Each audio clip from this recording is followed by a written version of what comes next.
No, we weren't, but it just shows you the contrast. The left believes in government. We believe in freedom. We believe in people and communities and families.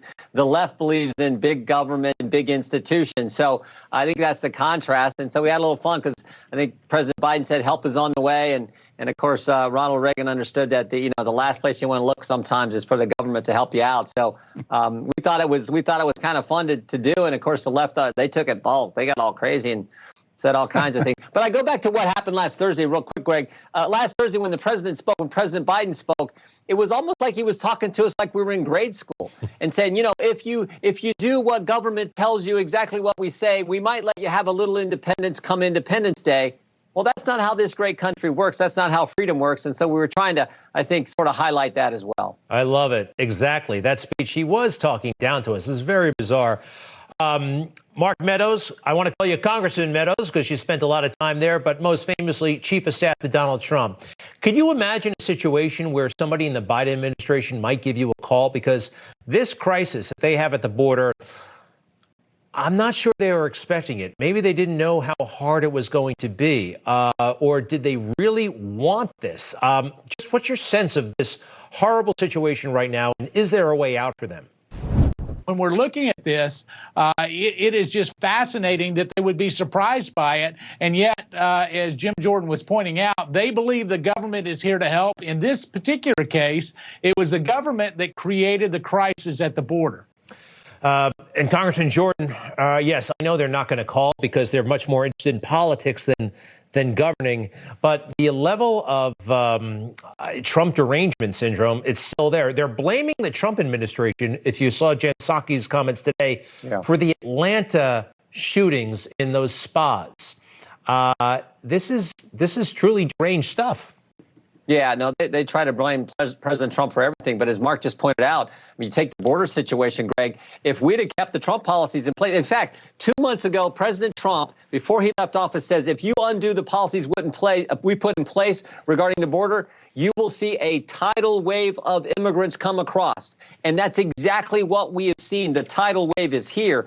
So they always they're trying to blame the border crossing on the border issue on the president. They're trying to blame anything that goes wrong in our country. They try to blame on President Trump instead of taking some responsibility for their policies that have caused the situation on our border. It's just how the left operates. And again, I think most Americans have common sense and they see through it all. They understand that under President Trump, we had amazing success economically, amazing success at securing our border, and a president who actually did what he said he was going to do. Yeah.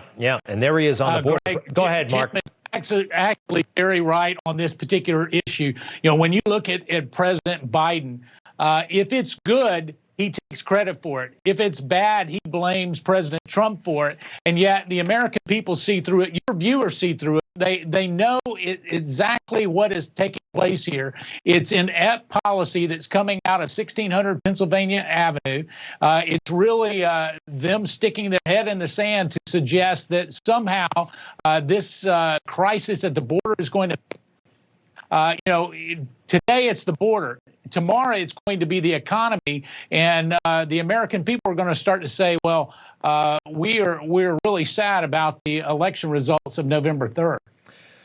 Yeah, some people I know who voted for Joe Biden are actually sad about those results. I want to play, gentlemen. This is the new Department of Homeland Security Secretary Mayorkas, his spin on the border situation right now.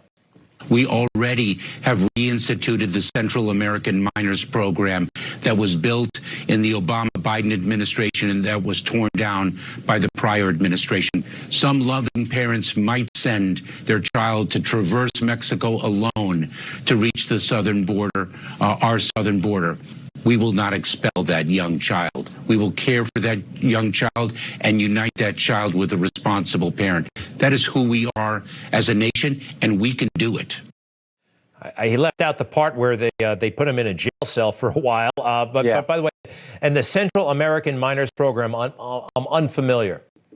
Yeah, no, you're right, Greg. And it's not some, as the secretary said, it's 14,000 That's how many kids are now in custody on the border. The things these young children these people have to go through, particularly, kids and women go through when cartels bring them up, all because President Biden sent the message, come on up. We're going to welcome you in. And then all this happens. And again, they undid the good policies that Mark and President Trump had put in place in the previous administration. And now, literally, Greg, 30 minutes ago, the House Democrats just passed legislation. While there's this crisis on the border, they just passed legislation that gave amnesty to 3 million illegals. In that, not only do we give the amnesty to illegal aliens, but taxpayers are going to finance the application process for illegals to apply for amnesty. The disrespect they show to the American taxpayer and, frankly, to these people who are being exploited as they come here, and 14,000 kids now in custody, is just how bad this is and how out of touch the Democrats are with what needs to happen.